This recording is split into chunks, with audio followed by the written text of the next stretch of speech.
Hello बच्चों, let's read the question. A point charge small q is within a electrical neutral conducting cell whose outer surface is a sphere of radius r. The center of outer surface is at O. Consider a point P outside the conductor as shown in figure.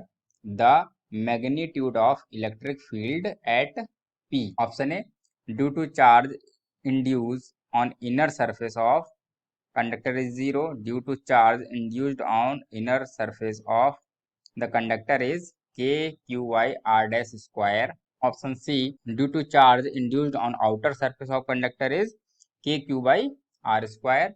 Option D, due to charge induced on surface of conductor is K Q by R square. Question हमें दिया है, question कुछ हमें इस तरह से दिया गया है कि एक कंडक्टिंग सेल है हमारे पास।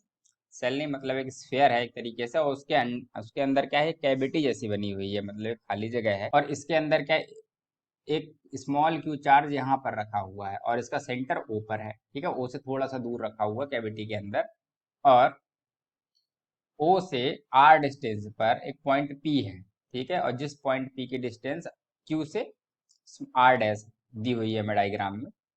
तो हमसे पूछा ये है कि इस क्यू चार्ज की वजह से जो इनर सरफेस पर चार्ज इंड्यूस होगा, आउटर सरफेस पर भी चार्ज इंड्यूस होगा, उसकी वजह से कितना चार्ज इंड्यूस होगा, चार्ज कितना इंड्यूस होगा इस चार्ज की वजह से, और इस पॉइंट पर हमें इलेक्ट्रिक फील्ड का मैग्नीट्यूड भी बताना है। बात करते हैं सबसे पहले की कॉन्सेप्ट की। तो हमें इलेक्ट्रिक फील्ड और सरफेस, एक मतलब एक सरफेस पे हमें चार्ज दिया हुआ, एक पॉइंट पे चार्ज दिया हुआ और एक इलेक्ट्रिक फील्ड निकालना है।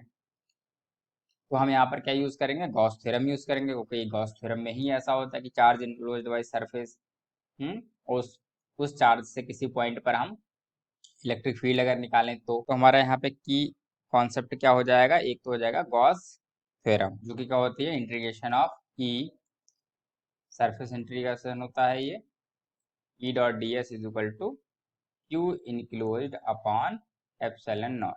ठीक है, तो ये हो गया। और एक हमारा की कॉन्सेप्ट इसमें क्या होगा, सील्डिंग इफेक्ट का क्वेश्चन है ये, क्योंकि इसमें जो कैविटी होती है इसमें इलेक्ट्रिक फील्ड नहीं होता है। ठीक है, ड्यू टू सील्डिंग इफेक्ट।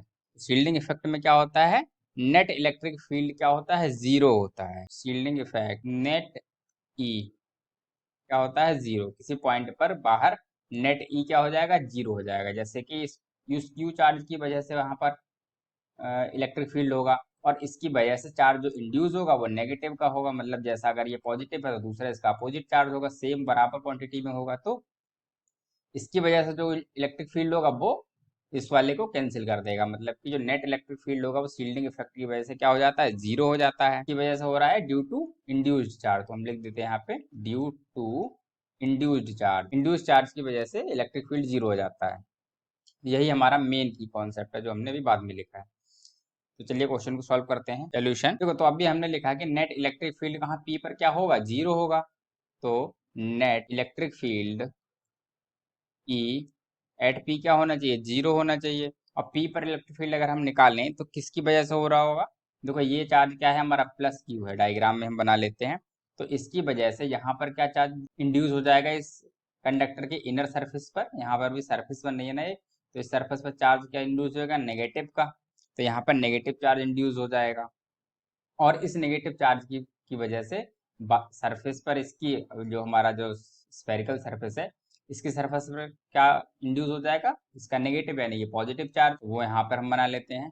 वो इस तरह से इसके बाहर बाहर पॉजिटिव चार्ज जनरेट हो जाएगा, और अंदर की सरफेस पर नेगेटिव, और ये वाला चार्ज हमारा पॉजिटिव है ही पहले से। तो अब इंड्यूस चार्ज की वजह से और इस क्यू चार्ज की वजह से, इन दोनों की वजह से यहाँ पे इलेक्ट्रिक फील्ड जीरो हो रहा होगा, तो हमने नेट इलेक्ट्रिक फील्ड तो जीरो लिख दिया। अब ये किसकी किसकी वजह से, इस चार्ज की वजह से, इस पॉइंट चार्ज की वजह से, इस पी पर हम निकालते हैं इलेक्ट्रिक फील्ड, अगर हम अलग अलग करके लिखें तो इस पॉइंट चार्ज की वजह से क्या हो जाएगा, K Q upon R dash square, क्योंकि इस पॉइंट के क्यू से पी की दूरी क्या है, आर डैश है, तो आर डैश स्क्वायर, और plus E is equal to zero हमने लिख लिया। हमने मान लिया कि इंड्यूस्ड चार्ज की वजह से इलेक्ट्रिक फील्ड कितना है, ई है। ठीक है, इसे हम नेट लिख देते हैं, ई नेट, यहाँ पर भी नेट कर देते हैं। तो इलेक्ट्रिक, हमने माना कि जो इतना भी चार्ज इंड्यूस्ड हो रहा है इस चार्ज की वजह से, उसकी वजह से इलेक्ट्रिक फील्ड ई है। तो यहाँ पे हम आराम से निकाल सकते हैं कि ई जो है electric field due to induced charge कितना हो जाएगा, ये इधर आ जाएगा, कितना आ जाएगा, minus K Q upon R dash square.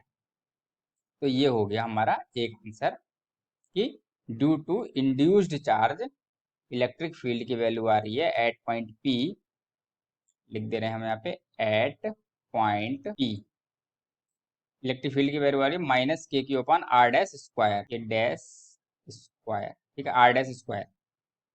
तो ये हो गई। अब जैसा कि हमने यहाँ पे हमें साफ साफ क्लियर दिख रहा है कि ये E इज इक्वल टू क्या है, naught is equal to zero, zero तो आया नहीं हमारा, कुछ ना कुछ आया है। तो पहला हम अपने ऑप्शंस देखते हैं जरा। पहले ऑप्शन दिया due to charge induced on inner surface of conductor is zero. तो क्या जीरो है इंड्यूस्ड चार्ज की वजह से? नहीं, बिल्कुल जीरो नहीं है, यानी कि ये ऑप्शन तो हमारा गलत हो गया।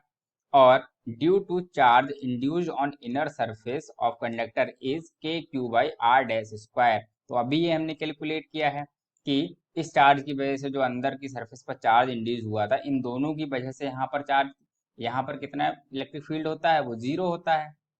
तो वही हमने नेट लिखा था। ये नेट कौन से चार्ज की वजह से? इंड्यूस चार्ज की वजह से और इस चार्ज की वजह से, यही हमने जीरो लिखा था। और हमने यहाँ से निकाल लिया कि जो इनर सरफेस पर जो चार्ज होगा उसकी वजह से जो चार्ज इलेक्ट्रिक फील्ड होगा वो कितना होगा, इतना होगा, ठीक है, जो कि जीरो के बराबर नहीं। तो ऑप्शन ए गलत हो गया। ऑप्शन बी में हमें यही दिया हुआ K Q by R dash square, तो ये ऑप्शन बी हमारा क्या सही हो गया। अब देखते हैं option C, due to charge induce on outer surface. अब बात करते हैं आउटर सरफेस पर जो चार्ज इंड्यूस हुआ उसके बारे में। ड्यू टू आउटर सरफेस पे चार्ज है उसकी वजह से पूछा दिया गया है कि क्या इतना होगा। तो चलिए इसे भी चेक कर लेते हैं। तो ये तो हमारा सिंपल सा फॉर्मूला है कि आउटर सरफेस पे चार्ज है, तो ये कैसे वर्क करता है, एक ऐसे वर्क करता है जैसे कि अगर किसी कंडक्ट, अब हम अंदर की सारी चीजों को अगर छोड़ दें, मतलब उन्हें भूल जाए एक तरीके से, तो हमारा नया क्वेश्चन की तरह ये बन जाएगा कि प्लस चार्ज है यहाँ पर और इसके सेंटर से आर डिस्टेंस पर कोई पॉइंट पी है। तो कैसे निकालेंगे हम, सिंपल सा फॉर्मूला है जो डायरेक्ट यही होता है, के क्यू बाई आर स्क्वायर, यही होता है ई का फॉर्मूला।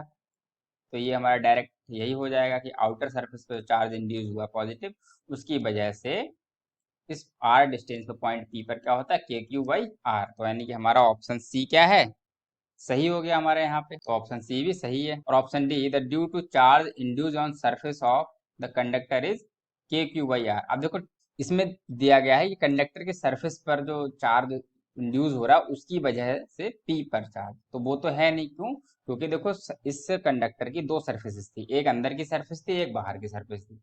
तो इसमें यानी कि ये पूछा गया है कि charge induce on surface of, यानी कि इंड्यूस चार्ज। अब देखो इंड्यूस तो ये वाला भी था, अंदर का भी और बाहर का भी, इन दोनों की वजह से निकालेंगे तो वो इतना नहीं आएगा। क्यों? क्योंकि इतना चार्ज तो अकेले बाहर वाले का ही है, जो अभी हमने यहाँ कैलकुलेट किया, तो ये अकेले बाहर वाले का ही इतना चार्ज है, अंदर वाले का तो हमने अलग निकाला, अंदर वाले का तो इतना आया है, ठीक है।